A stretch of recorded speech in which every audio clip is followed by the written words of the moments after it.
Pelo nome do Padre, do Hijo e do Espírito Santo. Amém. Pode sentar. Queridos amados cristianos ortodoxos, mais uma vez estamos reunidos depois de todas estas maravilhas que celebramos juntos nesta semana de praticamente todos os dias, com exceção de nós celebramos a Divina Liturgia, pero a glória e a alegria do domingo não se compara. Celebramos por la madrugada todos estes dias, antes de trabalho, de atividades diárias, pero a glória que o dia de hoje sempre nos espera é uma glória realmente muito particular. Por isso, com muita alegria, estamos mais uma vez por um segundo domingo consecutivo reunidos. Assim estava escrito na disposição de Deus para nós outros, aunque não sabíamos. E por isso celebramos o domingo de todos os santos e agora estamos também celebrando o domingo de todos os santos locais. Ou seja, os de tradição grega, que são celebrados como manda o Tipicon, os monges de Monte Athos, quizás a igreja local de Chipre, os santos que foram aí santificados, os de la Terra Russa, os santos que foram aí santificados. A nós outros em América, também, aunque não temos uma bem formada sintaxe de quais seriam ou não os santos que adentrariam nesta futura bem estabelecida e chamada sintaxe de santos de América, nós estamos de pouco produzindo, claro, rumo a esta do que seria futuramente também uma sintaxe propriamente dita de lo que seria o domingo dedicado também a santos locais que foram, digamos, santificados em América. Por isso, meus amados cristianos ortodoxos, neste dia que comemoramos todos os santos locais, o segundo domingo de Mateus, no Evangelho de hoje, nosso Senhor e Deus Salvador Jesus Cristo nos deu aquela visão maravilhosa de como foi o chamamento de seus apóstolos, ou seja, o chamamento apostólico. Este chamamento se ha dado por uma segunda vez que o Senhor se deparou com estes senhores que foram chamados esses barões de la Galileia. A primeira vez que certamente viram o Senhor foi ou quando estava sendo bautizado o Senhor com seu precursor, e porque eram discípulos de Juan, e aí foram testigos de que Juan dijo: aí o Cordeiro de Deus, este que é muito maior que eu, é aquele que vem depois de eu, pero será maior que eu, e eu mesmo não sou digno nem mesmo de desatar suas sandálias.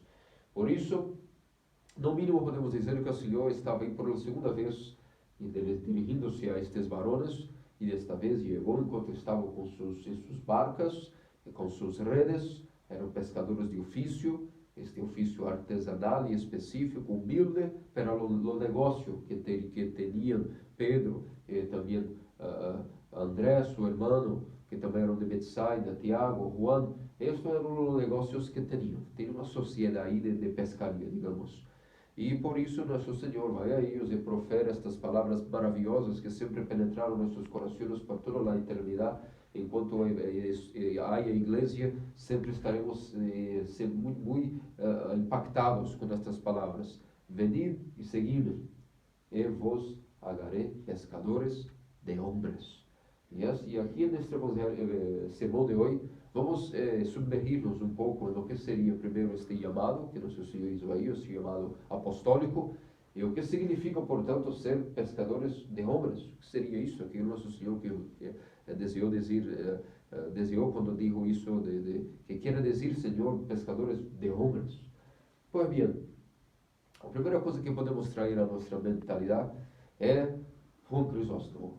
Nosso Padre, entre os santos Juan Crisóstomo, nos ensinou em nossa homilia para o domingo de hoje, que é difícil, novamente, estou acá, no segundo domingo, parafraseando os santos, mas novamente, devido à dificuldade idiomática, não tendo acá como ler a vocês tão facilmente algo em inglês, vou dizer com minhas palavras tão flacas o que Crisóstomo diz acerca tão belamente deste chamado.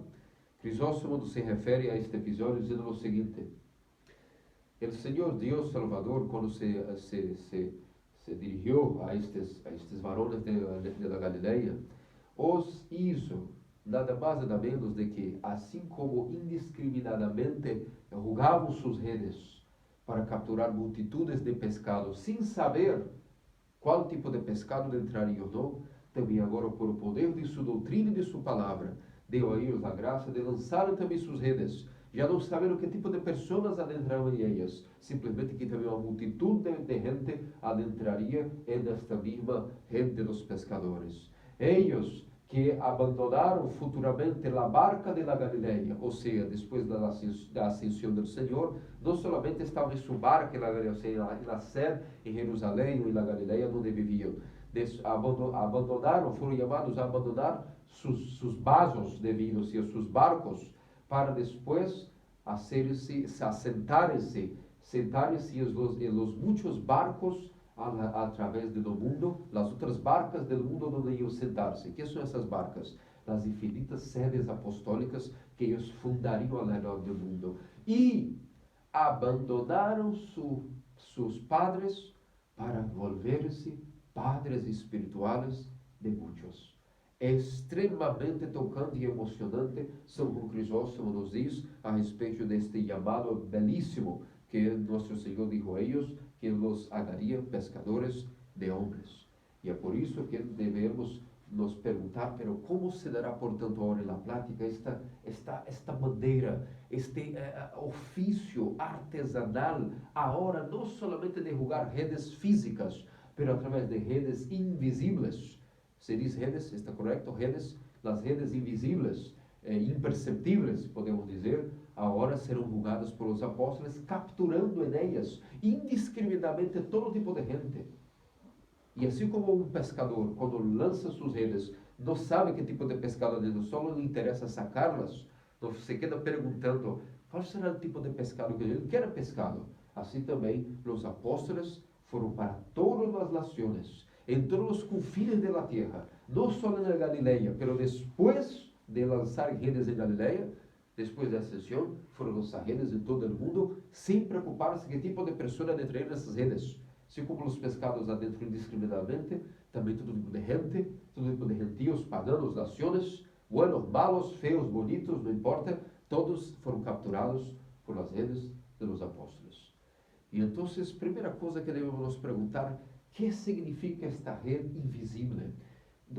Qual é a metodologia deste ofício tão artesanal, que também, assim como um pescador é um ofício muito artesanal, também ser um apóstolo que lança suas redes nas nações é um ofício bastante artesanal, requer bastante tipo de preparo e talento.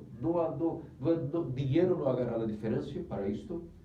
Pode hasta ser um auxiliador, mas não é a garantia de sucesso. Tampouco formação, vamos dizer, para as ciências do mundo, não será também garantia de sucesso. Pode ajudar, mas não será garantia, porque é um ofício artesanal lançar redes para os pueblos, e as nações, e as famílias, onde vamos. E qual é o primeiro aspecto que este artesano pescador tem como ferramenta de suas redes imperceptíveis, invisíveis, pelo que capturam almas? A primeira força e talento, porque talento é uma força que cada um recebe. Portanto, a primeira força que um apóstolo recebe é a predicação. Como São Pablo dijo, a fé não vem através de milagros. A fé vem através do poder da escuta da palavra de Deus. E assim como eles receberam de Cristo suas enseñanças, a revelação da palavra de Deus, em si mesma como pessoa a eles, portanto, replicaram esta mesma enseñança aonde foram, primeiro em Galileia e depois a todas as nações, predicando através da palavra, do dom da palavra, a vivíssima palavra eterna que viveu com eles, que se revelou a eles, que se encarnou também em eles através de seus mistérios e, portanto, llenos da graça do Espírito Santo, para que vocês tenham ideia de hasta que nível os apóstolos estavam em comunhão com o Espírito Santo nesta predicação, quando saíram para os gentios. O hecho de los apóstolos nos diz que o Espírito Santo hasta dizia a eles adentrar nesta cidade, ou neste vilarejo, ou nesta nação. Pero naquela outra, não adentrareis. Miren que nível de intimidade, de comunhão e conexão com o Espírito Santo os apóstolos tinham, ao ponto de hasta hablarem assim como o Rei Celestial, uma pessoa, assim como Cristo uma pessoa, o Padre uma pessoa, o Rei Celestial, o Espírito Santo é uma pessoa. E falava com eles assim diretamente, por aqui não adentreis, por outro sítio. E assim foram e predicaram com o poder da palavra, e através da predicação, que vai não somente ao intelecto daquele que escuta, sino a sua vida interior. Porque quando escutamos a predicação, muito mais impactante que ler acerca de Deus ou de seus santos, quando escutamos predicações, nossa consciência, que é algo interior que carregamos, está sendo abalada. Seus fundamentos estão tremblando, porque interiormente cada homem está buscando sempre a verdade. E, portanto, quando escuta a predicação da palavra de Deus, acaba que seu mundo interior, sua consciência, se volve como bastante sedienta de poder ser, digamos assim, tocada de alguma maneira por esta predicação. Porque a fé não vem de milagros que miramos. Uma fé que vem de milagros, ela é simplesmente uma fé farsante. Assim como ela rápido vem, também rápido quando vem as tristezas, tribulações, a pessoa deixa a fé para trás. Pero quando a fé é verdadeira, ela nasceu no coração do homem, não no intelecto. No intelecto, claro, como somos racionais, como somos pessoas racionais, a predicação também racional, de um homem racional a outro que escute, passa por el intelecto, claro que sim. Pero a assimilação desta fé, digo, por la predicação, não vem através do intelecto, sino que do coração, da consciência, de algo interno, interior entre nós outros, que assimila esta predicação, e então a semilla da fé é depositada dentro do coração, e depois cada um tem que abordar e irrigar esta fé com seu modo de vida, porque senão esta fé também pode, assim como a semilla sem água e sem nutrientes morre, por mais resistente que seja, a fé também, por mais que é resistente, se não é abordada em um terreno do coração, também pode morrer. E, portanto, essa é a primeira grande força, grande talento artesanal que estes pescadores receberam e souberam muito bem como levar. Expertos que eram em pescaria animal, agora volveram-se expertos em pescaria humana, através de uma rede divina. Agora, não se resume, claro, a esta única força. Outra força também que os apóstolos receberam foi a grande capacidade de poder levar esta palavra de Deus através de estabelecimento de comunidades de 2 ou 3, mínimo, ou mais, que quiseram, realmente desejaram poder viver todos os mistérios da Eucaristia, hasta a unção dos enfermos, o crismação, o bautismo, ou seja, o estabelecimento de igrejas através do sacerdócio apostólico que receberam em Pentecostés. Agora puderam ir estabelecer as comunidades onde foram, pequenas famílias, 2 ou 3, ou amigos, ou hasta uno, se é possível. Se às vezes só existia uno, claro que não seria abandonado por os apóstolos, donde se chegaram na cidade, por exemplo, todos rechaçaram, e só um quis, invitariam a segui-los, ou quizás, se esta pessoa quisera continuar aí como um apóstolo, era hecho também um sucessor de los apóstolos. E onde era possível, esses apóstolos deixavam não somente uma comunidade fundada, pero também obispos. E destes obispos, esses obispos depois sagravam também outros sucessores, e isto temos uma cadena de sucessão apostólica hasta hoje, que todas as comunidades fundadas e as que estão continuamente sendo fundadas em la humanidade, todas são mecanicamente ligadas em sucessão ao sacerdócio de los apóstolos, que fundaram comunidades, deixaram através de seu sacerdócio, do dom que receberam em Pentecostés, que é o sacerdócio, deixaram seus obispos sucessores, e estes depois sagravam seus outros sucessores, e hasta no dia de hoje, los que mantienen não somente essa sucessão, pero hasta a enseñanza fiel de lo que receberam, que tem que ser a mismíssima de los apóstolos, sem poder nada, sem sacar nada. Por isso se chama tradição ortodoxa, a que não sofreu cambio de alteração, como Deus também não sofre cambio de alteração. Através de aí, essas comunidades até hoje existem, algumas, outras desapareceram e outras estão sendo fundadas, como de ustedes em Paraguai, como de Brasil, que são recém-formadas, pero que já vão dando seus frutos devagar a cada ano. E quais são esses frutos? Exatamente, que almas vão sendo capturadas no poder da predicação, ou por estas mesmas comunidades que, uma vez estabelecidas, naturalmente passam a ser também redes invisíveis que vão capturando as almas. Essas são as duas grandes ferramentas que os apóstolos utilizaram. Ademais de isso, claro, seu modo de vida cristiano ortodoxo. Porque o poder da predicação não está muito entrelaçado solamente a palavras e a sermões, como de agora.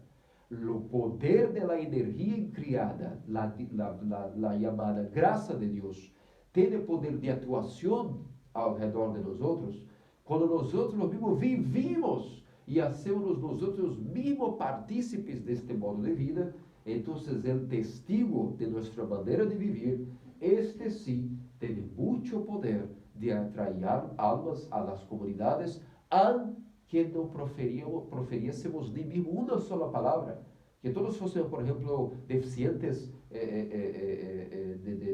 de linguagem.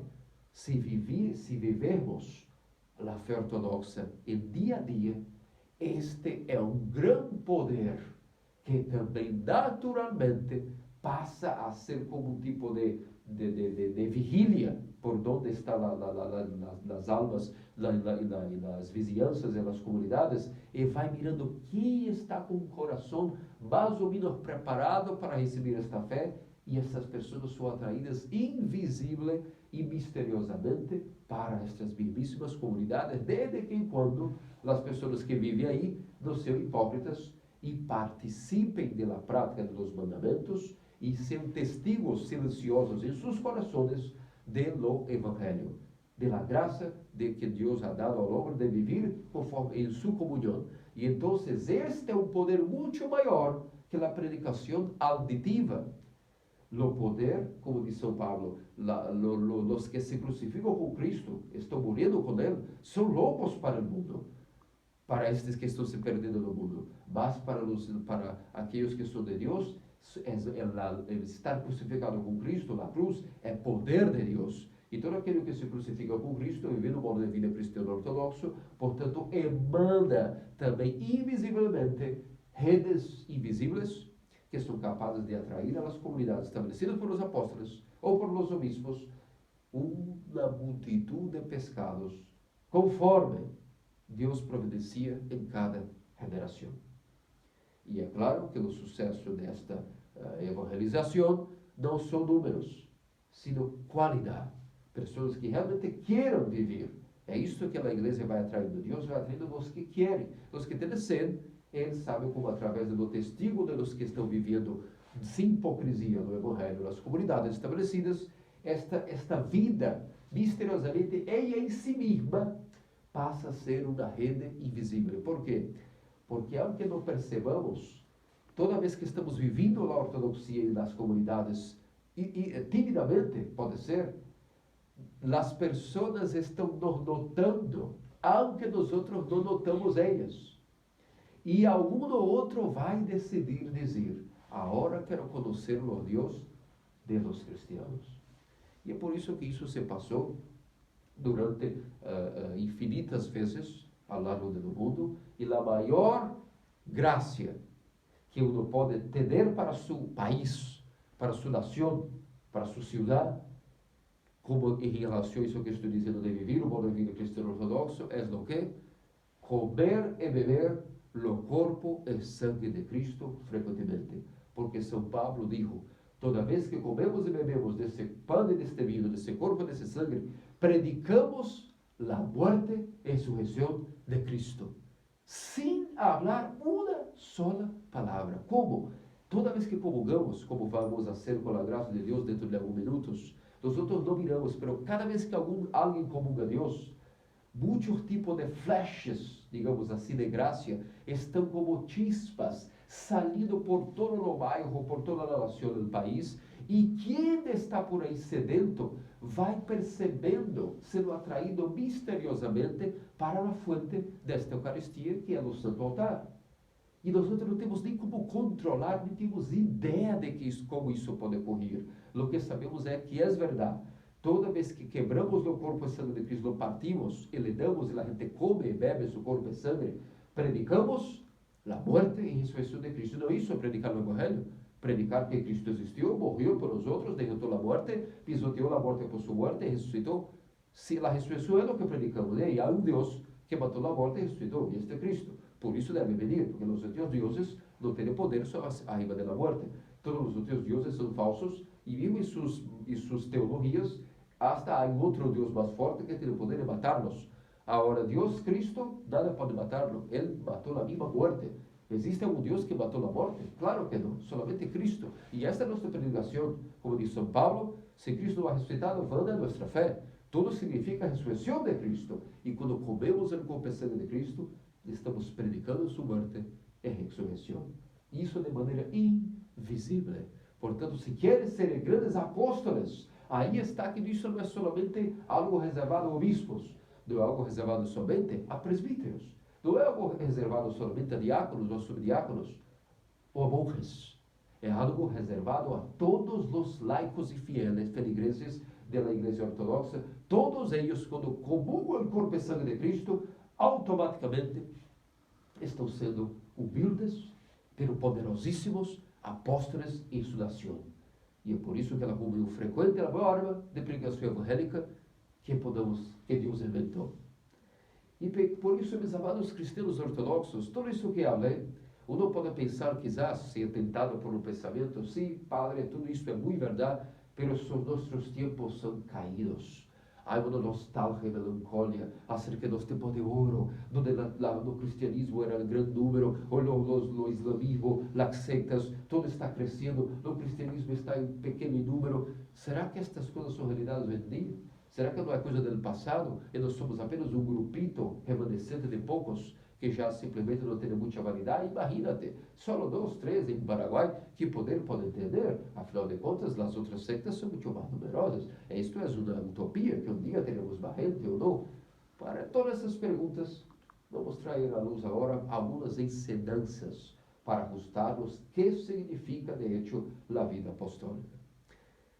E devemos entender, primeiramente, meus amados cristianos ortodoxos, que temos vários exemplos em nosso mismíssimo século XX, XXI, de que o mesmo poder que o Espírito Santo actuava em seus vasos e receptáculos da luz criados nos apóstolos, atua mesmo hoje na Santa Igreja Ortodoxa, em nossa mesma geração caída. É verdade, somos o pior dos cristianos que já existiram, como dizem as profecias, que os cristianos dos últimos tempos seriam hasta pessoas irreconhecíveis, comparadas com o que era um cristiano em outras eras do cristianismo.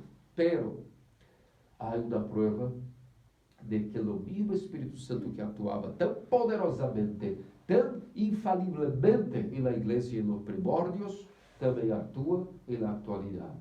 E por isso nós temos os santos locais que comemoramos.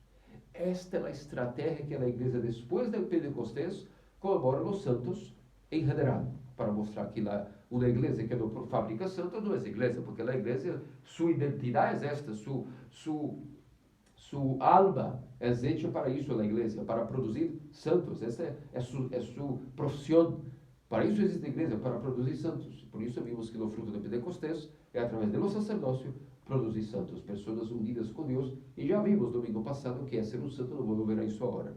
Pero para fortalecer sempre o ânimo, a igreja estabeleceu no segundo livro de São Mateus santos locais, para que cada comunidade sempre se recuerde: ei, localmente, o Espírito Santo continua produzindo santos, aunque não numerosos quizás, mas sempre é um, não basta investigar.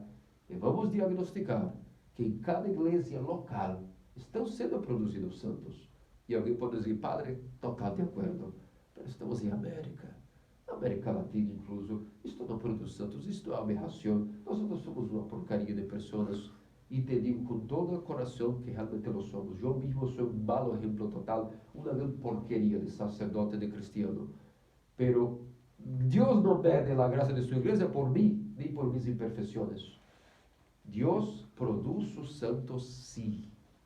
E a prova que temos é que temos a grande figura que todos os anos traemos algum santo local na América, e podemos falar de San Germán, como o ano passado falei em Brasil, mas este ano específico, como estamos acercando-nos da festa de ele, pode ser que não esteja acabado em 4 de julho, pero San Juan de Xangai e São Francisco, o maior santo do século XX, conhecido em Paris como Juan el Descalço, se habla assim também, descalço. Este era o título que se dava a Juan de Xangai. Então, temos o ícone aí em nossa capilla, atrás da porta, agora não podemos mirar, pero todos conhecem que São Juan de Xangai está hasta incorrupto em São Francisco, em Califórnia, e na catedral que ele hizo em honor ao ícone de alegria e consolação da Madre de Deus, e por isso São Juan de Xangai. Tantos milagres os apóstolos hicieron, este homem que morreu em 1966, a menos de 100 anos de quando estamos situados na linha temporal, hizo milagros tal qual os apóstolos. Levitar, enquanto se a liturgia está como volando, enquanto se a liturgia, sim, lo hizo. Está em 2 lugares ao mesmo tempo bilocado, atendendo uma pessoa em confissão, ao mesmo tempo estando dando a comunhão hospital a outro. Uma pessoa que ocupa 2 lugares ao mesmo tempo, por a graça de Deus. Sim, ao mesmo tempo, homem capaz de realizar todo tipo de taumaturgia, curas, profecia, clarividência. Ou seja, prever o futuro, ler os corações, saber pecados escondidos que uma pessoa tem para aliviar seu dolor. Tudo isto inimaginavelmente, curar infinitos tipos de enfermidades. Depois de sua morte, continua atuando como vivo, como nuestro Vladimir Efrem de Boston, quando já estava no final de sua vida, ele teve que seus riñones quedaram como a função comprometida. E nosso Vladimir Efrem orou a São Juan de Xangai: por favor, ainda não terminei meu trabalho acá no sínodo. Dá-me só mais um pouquinho de tempo, te pido. E os doutores se quedaram incrivelmente assombrados como as funções renales de Vladimir Efrem já não existiam, mas ele continuou vivendo e viveu mais um tempo. Depois, claro, sua enfermidade voltou e foi seu fim, digamos assim, seu ultimátum de Deus de uma vez. Mas mesmo os médicos não entendiam como este homem, as funções renais já não funcionavam, nosso Vladimir Efrem, e lograva viver como uma pessoa normal. Foi o último aliento, digamos, que ele pediu a Deus para tentar resolver algumas questões pendientes de nosso sínodo, que ele sabia que era seu dever concluir, e depois, claro, deixou no bastão da fé a nosso metropolitano Gregório. Por isso é um exemplo que, mesmo depois da morte, todos podem visitar suas relíquias ou entrar no YouTube ou em Google e verão que ele está incorrupto, tal qual o ser humano. Suas venas estão completamente dilatadas como as minhas, como se estivesse circulando sangue. A aroma sale de sua tumba. E todos podem mirar pelo vidro que ele realmente está aí incorrupto. Por isso, meus amados cristianos, nós temos um exemplo aí. E de São Juan de Xangai e São Francisco, uma característica que gostaria de dizer a vocês, que realmente nos toca muito como santo, porque às vezes nós queremos virar um santo sempre por seus prodígios inimagináveis e tudo, mas um santo faz milagros sencillos, que são os mais importantes para a comunidade local. E ele, quando foi exilado da União Soviética, fugiu perseguido com sua família para Sérvia, primeiro em Belgrado, aí entrou no seminário, e aí já pensava sua característica como santo. Quando era seminarista em Belgrado, à noite, ele era conhecido como a ser rondas enquanto era estudante em Belgrado, a ser rondas noturnas no seminário, e todos os estudantes que quizás estavam cansados e haviam, caído dormidos, estudando na cama, e no cobertor estava como afuera, por ter estudado hasta o limite do cansaço, e adormeceram sem cobertor. Toda noite ele fazia rondas para seus amigos, só para cobrir os estudantes que haviam se olvidado de sacar o cobertor. Coisa sencilla, mas que mostram o cuidado que tinha com o amor ao próximo, coisas assim de detalhes de cuidar da gente. Depois, quando decidiu ser hasta literalmente o apóstolo, foi designado por o Santo Sínodo aí primeiro para o mais extremo oriente, para Xangai, na China, onde havia uma missão russa sendo atendida de imigrantes da União Soviética, e aí também ofereceu grande trabalho missionário, traduziu ao mandarim toda a escritura, todos os orologion, todos os ofícios de triódio, de octóicos, todo o ciclo. Imagínate traduzir a mandarim, pero traduziu todo para que a população china, russa, digamos assim, tuviera como também, não só eles celebrar os ofícios, pero que os chinos que quiseram frequentar tiveram tudo traduzido em sua língua vernácula. E hoje há alguns que dizem que temos que celebrar mesmo em Latinoamérica tudo em grego ou eslavo. Isso já é uma tonteria, uma chamada heresia de filetismo. Por isso, é uma grande alegria quando venho com vocês, ajudar-nos de pouco a pouco a cantar tudo em espanhol. Lo que não temos, rezamos em português por questão de que não há o que fazer. Pero com os anos, tudo teremos também em espanhol devagar, porque isso é a característica do homem na missão. Isso onde chegar com sua autoridade nos prova isto. Quem pode contrariar sua posição? Depois disso, quando tiveram que huir, foi designado para o seu rebanho sair de China e depois procurarem asilo. É algum tipo, os comunistas também chegaram a esta parte de China e tiveram que huir.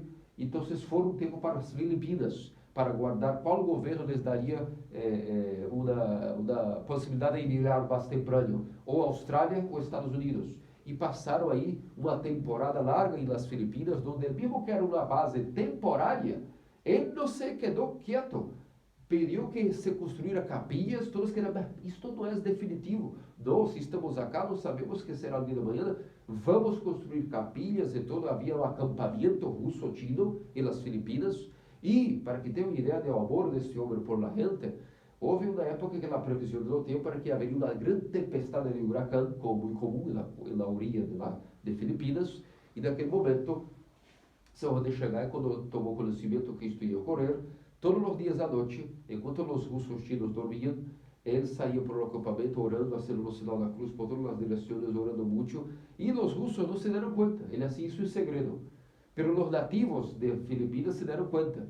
E depois, quando havia ido a tempestade de huracão, todos os arredores foram destruídos como catástrofe.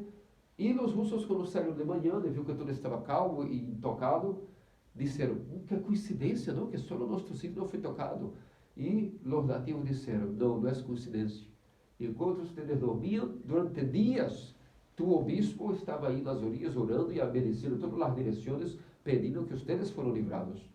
E por isso, depois, lograram, mirando que estava demorando muito, ele tomou essa iniciativa mais pastoral que o homem pode fazer. Viajou aos Estados Unidos e foi quedar separado nos degrados da Casa Branca, hasta que logrou ter uma conferência com a autoridade, Departamento de Relações Exteriores, e não se sabe como.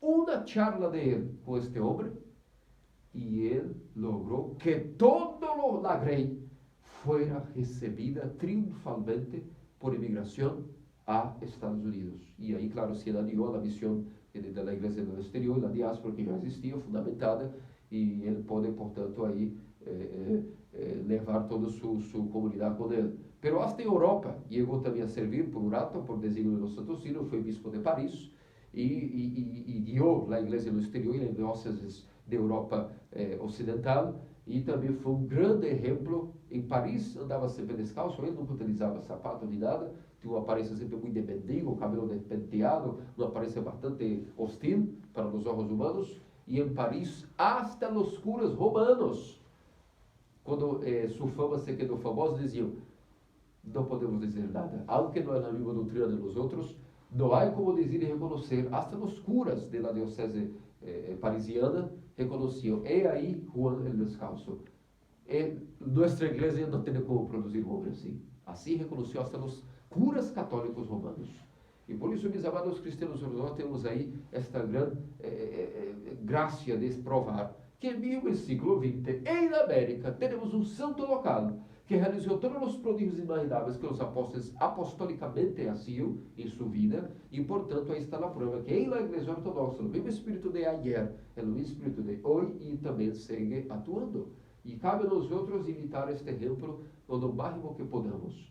Quizás nós outros não temos como imitar esse exemplo, fazer os mesmos prodígios, pero teremos como imitar aquilo que é possível a cada um de nós outros. Por exemplo, aunque nós não temos a graça e o dinheiro, quizás, que Sor de Xangai logrou ter com as donações para ajudar cada necessidade de todos os oprimidos e necessitados, nós outros não temos obrigação de ajudar a necessidade de outros, mas que nossas forças. Pero certamente alguma caridade, alguma limosna, sempre podemos dar aos nossos irmãos alguma mínima ajuda. E isto é possível. Isto também é uma vida apostólica, onde quer que vivamos. O problema é que se nós outros como cristianos, onde quer que vivamos, pensamos que não é nossa obrigação ajudar a igreja, de trabalhar para a igreja, de dar donações para os irmãos mais necessitados, e os mesmos necessitados, quizás pensam que como são necessitados, também não há nenhum tipo de dever de eles para com outros necessitados também. Se temos estas mentalidades, isso se queda realmente comprometido para nosso modo de vida cristiano.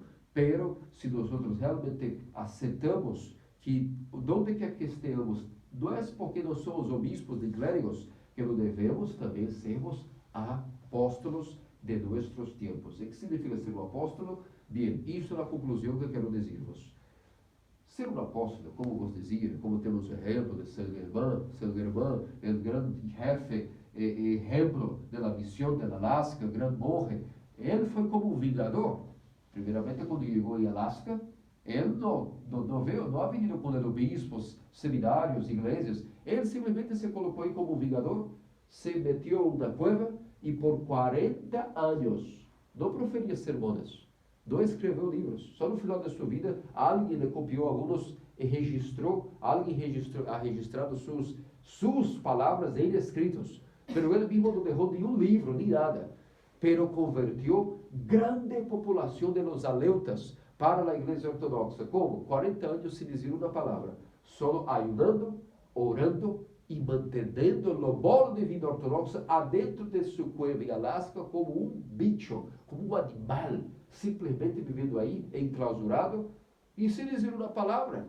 As pessoas eram atraídas, não se sabe como, a ir hasta sua habitação e consolar-se.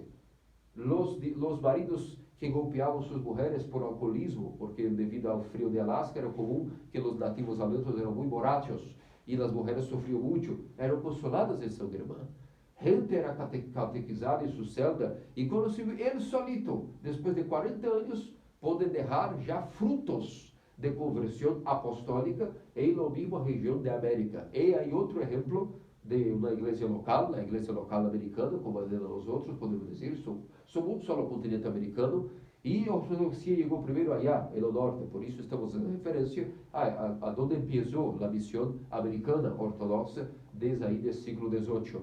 E por isso temos exemplo que São Germán tampouco se preocupou em escrever encíclicas ou tratados apostólicos acerca de que é a doutrina. Ele se preocupou em viver a fé, ajudando e guardando os mandamentos. E isso sim foi uma predicação que, como um magneto, ha atraído muitos. Por isso vamos concluir. Pero o que seria de hecho isto de ser um chamado apostólico? Os amados cristianos ortodoxos, o chamado apostólico significa o seguinte: todos nós outros, como miramos aí que Pedro, Tiago, Juan foram chamados, eles foram chamados e foram hechos apóstolos. E deixaram suas barcas, sua família, seu papá e seguiram a Cristo. Significa que o chamado apostólico, para todo aquilo que todos os cristianos ortodoxos devem rechazar, ou seja, o pecado, as paixões, as coisas que não são de acordo com os mandamentos, aquele que é apóstolo deixa uma coisa a mais, como um bônus extra a Deus, uma oferenda personal extra, que não era obrigatória. Significa que, además de não fazer todo o que é ilícito, como um cristiano, o apóstolo oferece a Deus hasta algo que é lícito, pero que ele deixará como uma oferenda extra. Como exemplo, abandono de profissões, de carreiras e de constituir uma família. Não porque são obrigados, parte voluntariamente de eles, sentem este chamado no coração e acabam como deixarem para trás carreiras, profissões e hasta família, para simplesmente oferecerem como uma oblação extra a Deus, dizendo: quero oferecer, ademais do que todos oferecem, que é não pecar e seguir os mandamentos, quero oferecer algo extra a ti. E isto é o chamado apostólico. É a atualização moderna. Que significa, portanto, isso? Atualizando o chamado apostólico, temos hoje em dia la vida monacal. El monacismo ortodoxo é a atualização da era moderna de lo que significa el amado apostólico. O monje, uma monja, simplesmente deixam para trás hasta coisas que não são obrigados a encontrar cristianos bautizados. Por livre e espontânea vontade, deixam para trás mamá, papá, pátria, às vezes, profissões, carreiras bem-sucedidas, riquezas, para oferecer, não porque é obrigado, porque querem fazê-lo como monozesta para oferecer a Deus algo a mais. E isso atualiza-se hoje para o chamado apostólico. E é claro que quando miramos, o Evangelho também não foi escrito somente para monges. Aqueles que são casados e querem ser apóstolos, também podem fazê-lo. E como vão fazer? Se não deixaram para trás da família, podem deixar algo a mais, como vários exemplos de cristianos ortodoxos, que de seu salário, aunque não é obrigado, não é um cano que obriga a ser isso, separam seu salário, por exemplo, em 3 partes. Uma sacam para suas necessidades básicas. As outras 2 partes que sobraram, uma separam para os pobres e outra para a igreja. Eram obrigados a hacerlo? Não. Pero se fizeram por livre e espontânea vontade, aunque casados, se volvieron apóstoles. Porque agora sua empresa, seus negócios, não estão trabalhando só para seu mesmo desenvolvimento. E não, isto não é pecado algum. É bueno ter carreira, é bueno ter riquezas e é bueno ter negócios, porque isto desenvolve a família, os filhos, a criação, a educação. Mas quando por livre e espontânea vontade, como exemplo de várias parejas que Santo Antônio foi comunicado no deserto, depois de 40 anos como morre virgem, foi comunicado a ele: salga, você encontrará na cidade que te mostrei agora, digo o Espírito Santo a ele. Gente que é casada nunca viveu como ti, no deserto, e é muito mais santa que ti. E a Macário foi revelado ele mesmo. E quando foram procurar desesperados, que tipo de pessoa será? Deus meu, que sou mais santa que eu, que passei 40 anos no deserto e me superaram. Deus meu, que será que se passa? Pero, amém que não sou o maior santo de minha época, se não cair de orgulho, vão mirar. E quando chegavam nas direções, não passavam de homens e mulheres comuns, que simplesmente haviam feito votos personais de dividir, por exemplo, o salário em 3 partes, uma para si, viver com o mínimo, e outra para os pobres, e outra para a igreja. E foi dito: estes são mais santos que ti, que viveu 40 anos no deserto em asceticismo. Hasta Macário, quando mirou este exemplo, proferiu: de hecho, glorificado seja Deus de nossos padres, que nos sale buscando virgens monásticos ou casados, sendo aqueles que, dependendo de seu estilo de vida, estão listos a sempre hacerem a vontade de Deus em suas vidas. Havia também o alfaiate, obviamente, em Alejandria, que tinha uma regra, que toda vez, quando acordava por la manhã, simplesmente mirava antes de começar a trabalhar, sastre se diz, não? El alfaiate, quando começava seus ofícios por la manhã, sua regra era mirar toda aquela população de Alejandria e dizer: ei, Alejandria, todos vocês estão sendo salvos, pero eu sou o único dessa cidade que sou um pecador e estou condenado ao inferno. E foi revelado a Antônio que este homem, só de fazer este tipo de meditação e exercício de humildade todos os dias, havia adquirido mais santidade em sua vida, porque era fiel a seu ofício todo dia, trabalhava como trabalhador, honesto, pero se imaginava no maior dos pecadores, e isso é sinônimo mesmo que a profissão monástica. E com isso adquiriu mais santidade que o mesmo Antônio, depois de 40 anos que estava no deserto. Lá mesmo você passou vários exemplos de 2 mulheres, por exemplo, que também decidiram serem apóstolas, oferecer algo a mais a Deus, digamos, mesmo que eram casadas. E estas 2 mulheres têm o seguinte exemplo: elas eram 2 irmãs que desejavam muito ser monjas, freiras, pero infelizmente o que se passou é que seus maridos não permitiram dar a bendição para que elas fossem ser monjas em um convento. Então elas fizeram um voto entre si: irmã, nunca vamos proferir uma sola palavra de blasfêmia ou xingamento, ou tipo de reganho entre nós outras, nem para com nossos maridos. Tudo que eles não disserem de mal ou não, vamos aguentar calladitas, oferecer isso a Deus como algo extra, e assim será, já que não somos liberadas para irmos a um convento sermos freiros, vamos oferecer isto como algo voto personal.